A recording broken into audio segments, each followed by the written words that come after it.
What's happening, sports fans? We got another great top recruit to talk about. Look, I'm a baseball guy, and if it's not La Jolla High School football players, I'm happy to talk to any baseball player in San Diego County. We've got Eric Van Valkenburg from Torrey Pines. He is committed to go play baseball at the University of Oklahoma. He is a junior this year, so you get 2 more years of seeing him on the bump. My man, thank you so much for joining us. And it's Boomer Sooner? That's what we say to you now? Yeah, Boomer Sooner. That's it. All right. Well, congratulations. Let's start on that decision to commit. A ton of options out there for you. You're not a senior yet, so why'd you already pick Oklahoma? Yeah, so it was a really long, hard process. Had a lot of great opportunities to play really all over the country, but I really just took the success of Oklahoma recently. Last year they were 14-4, I think 13th in the country, had 3 pitchers drafted in the first 5 rounds. So I'm just looking off that season. They beat LSU, they beat Arkansas. So I just want to go onto that program and continue that success and play with some of the best players in the nation. Now, I'm curious what your exposure is to college baseball, because even the people who consider themselves like diehard baseball fans, they're not necessarily tuning in on a Tuesday to watch, Vanderbilt versus Ole Miss or something. Like, it's not something that everybody's really all that dialed into. Yet you seem to know that that's where I'm partial to the Pac-12, but there's good baseball being played in the SEC. I'll admit it openly. But you seem to be pretty dialed in on that. So, had you always been watching Oklahoma games? Was it like, did you have a family member there who made you a fan? This seems like kind of a random fandom to be known about when you're a freshman or sophomore in high school.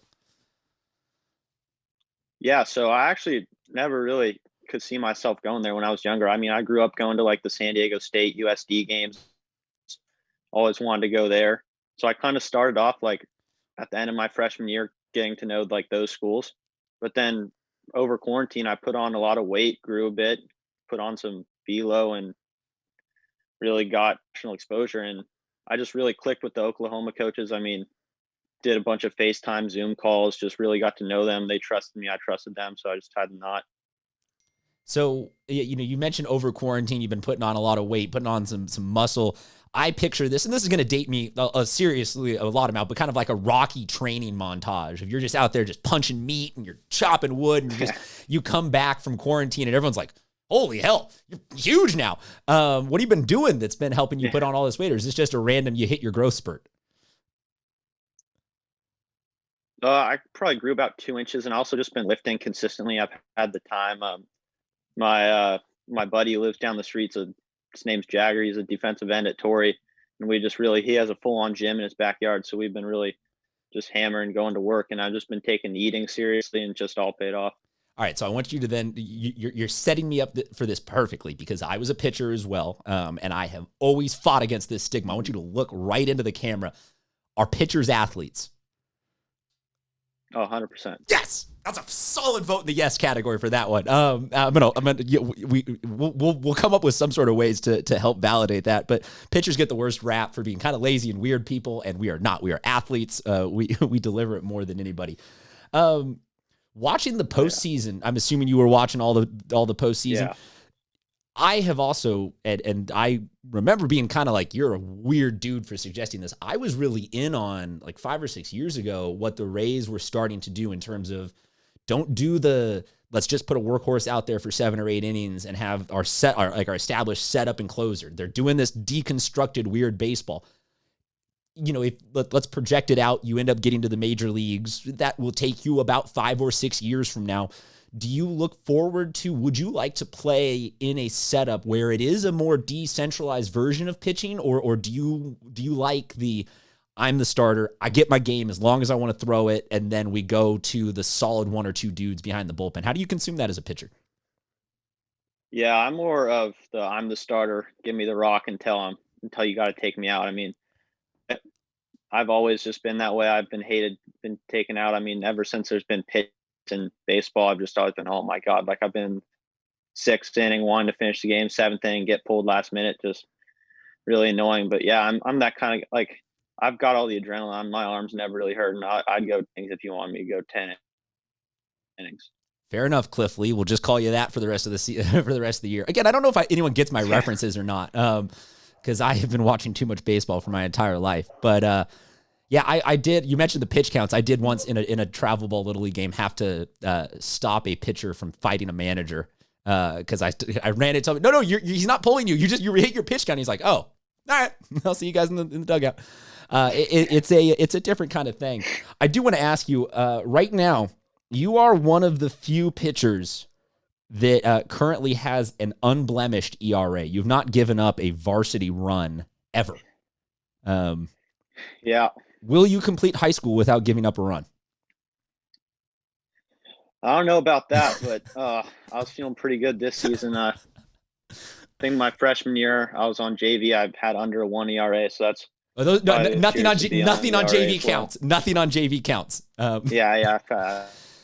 That's true. Yeah. Unfortunately, I mean, I only got 2 starts. My third start got rained out, and then coronavirus came. But yeah, I don't think I would have given up no runs because I mean, that never happens. But I mean, I was feeling good. I was feeling it. Well, hey, I asked because Joey McGreasy a few years ago for you guys reset the record for earned run averages. So Torrey Pines pitchers, I just don't know if that's going to be something that eventually there's going to be a Torrey Pines kid who gets like a negative ERA somehow just because you guys are all competitive as hell like that. Because I feel like every athlete at Torrey Pines is competitive, even with each other, like regardless of the sport.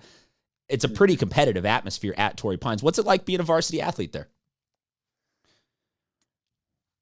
No, I mean, it's awesome. I mean, I've always been just looking up to a lot of these guys. Like we've had just some of the best players in San Diego, like Mac Bingham, Kyle Hurt, Joey McGreasy, Kevin Sim. I mean, just getting to play with those guys is just makes you so much better. And just really, because I was like one of 2 sophomores on the team this year, so I kind of just went under there. I think we were 7-0, and it just even just football and basketball in California. So just really cool being able to hang around all these guys and just like I'm just in a big league locker room. It's pretty sweet. When it's like you were saying, you're working out with one of the football players, I feel like it's a pretty global thing. Your lacrosse team is one of the best in the country. Your girls volleyball was, I'm pretty sure, the #1 ranked team in the country this year. Yeah. It's just like there's no end to the competitive nature when you're inside that Torrey Pines locker room. So a lot of downtime in baseball. What are some of the weirder things that you've ever, as a pitcher, spent your time in a dugout, seen somebody else do? I mean, everyone has like weird superstitions, rituals. They chew seeds in a funny way. They have to stick a whole packet of big league chew in their mouth in order to score a run in the 4th. There's a lot of downtime in baseball. So what are some of the funnier things you've seen in your time with Torrey Pines? Yeah. So we do kind of a lot of like celebrating at Torrey Pines. Like we score a run, we all run up to him and just start chanting. But I've seen some pretty funny stuff. I've seen a Mike Schreiber. I don't know if you remember him. Oh, yes. He used to have big like fan this of hat Shribes. with this eagle on it. Yeah, he'd have that hat and the sunglasses and just he was a big goofball. So I've seen a lot of fun stuff. I mean, yeah, that's about it. So let's learn a little bit more about you. What do you been? I mean, you've been doing school. Don't give me any of the cliche like, oh, he's a good, responsible student athlete answers. Just what have you been up to during quarantine that's been something fun? Like have you learned a new talent? Can you guitar now? Can you juggle now? Have you just been binging on Netflix? What have you been up to for the last couple months? Well, I'm actually a pretty big fisherman. Okay. So I've been doing a lot of fishing recently. Tell me, I am not a big fisherman. Yeah. So tell me, where do you go? What do you fish for? Just tell us about fishing. Yeah, so I actually have my own boat. It's like a little skiff. I'll take it out to La Jolla, San Diego Bay, fish for game fish like halibut, yellowtail. I love eating fish. Great protein, tastes good. But yeah, I just go out with my buddies a lot of Torrey Pines kids. But yeah, I've been doing that probably at least 4 or 5 times a week since quarantine. Now, is this, or you got to get out there early in the morning? Like you're out there before dawn, 5 a.m. type? Is that when the fish, or are you just out there all day? Is this kind of whenever you want to go out there, the fish are biting? Yeah, it's kind of just whenever. It doesn't really matter that much. I mean, I'll just kind of, when I feel like going, I don't like to wake up that early. I like to get my sleep. So I'll normally just go around sunset. Deal. What do you use for bait? Do you have like a lucky lure? Do you have anything like that you always use? I actually go to like the bait barge and get live bait a lot. But So yeah, I use this worms, bait called like or that just feels like it's something. like little minnows that you just toss out there and you'll catch pretty big game fish. My goodness. Okay, so let me ask you this: can we get you to the next time, or one of the next times you go out there, take over our Instagram and dominate our IG story with just what is a day of fishing like with Eric Van Valkenburg? Yeah, 100%. Deal. Yes. Look, people are that starved for entertainment right now that in the absence of sports, they'll watch people fish and all that. Where did that come from, though? Is that you and your dad went out and did that once, or did you just randomly wake up one day and you're like, I wonder what fishing is like? How does somebody get into that? Yeah, so I've been doing it since I was probably like 6 years old. My dad grew up in Ohio, always doing it when he was younger. My buddies do it. Just living on the coast, because I live half a mile from the beach. So just growing up surfing, fishing, just always being at the beach, always finding stuff to do, and I just really just enjoy it. I mean, I know a ton of kids that do it, especially at Torrey Pines and just all over San Diego. So it's a great thing to do. I mean, if you can socially distance pretty good. I mean, it's just kind of perfect for this quarantine. So are you ready? I mean, I'm assuming have to switch though from ocean fishing to all freshwater, lakes, rivers, fly fishing, that kind of stuff when you go to Oklahoma. Are you ready for that? Yeah, I am. I do a lot of lake fishing here too, but the fishing, there's a lot of good lakes in Oklahoma. I've been doing some research already. Just getting excited for it. Deal. So, okay, Oklahoma fans, if you were watching this, hit your boy up. We'll leave his social media contacts in the bio for this interview. Hit him up with your favorite fishing spot. Let's see if you guys can reward him for he's committed early to you guys, so you pay him back with some good tips on some fishing. Who would be the funniest possible person from Torrey Pines to take out there with you? Like I'm thinking the visual of like one of the linemen or something like that trying to reel something in, or is it another baseball player? Like, who could be your co-host on a good episode of you taking over our Instagram and going fishing for a day? Honestly, probably our assistant coach, Tommy Simus. Guy's pretty funny. Deal. I know him pretty well. Yeah, he's a fun guy to mess with. I actually dressed up. Actually, we just had a Halloween game for our travel team, and I ended up dressing up as his wife. It was pretty funny. Okay, as long as he thought it was funny, then I'm in for it being funny. Yeah. Deal. She thought it was funny too. Deal. That's something that college teams get to do that I wish high school teams got to do, but everyone's usually too busy playing a second sport or something like that. Because the Halloween games are funny when you get to see, Batman batting against a Ninja Turtle or something ridiculous like that. I remember I had to do a stint in right field for an inning dressed as a banana once in college. About the only time that anybody ever trusted me to be out in the field, actually.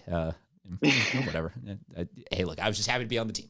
But hey, really appreciate you giving us so much of your time, Eric. We got about 40-ish days until sports allegedly come back. We're not going to talk about that. We're just going to send good vibes out towards everybody right now. We're going to say thank you for being on with us. This will not be the last time, obviously, because you got a couple of years left, but we really appreciate you giving us a little bit of your time. And everybody, we appreciate you guys tuning in to see another amazing high school athlete who's going to be, representing San Diego super, super well at that next level and putting on for all of us. Everybody stay safe. Keep that countdown clock going for high school sports to get back, and we'll see you guys next time.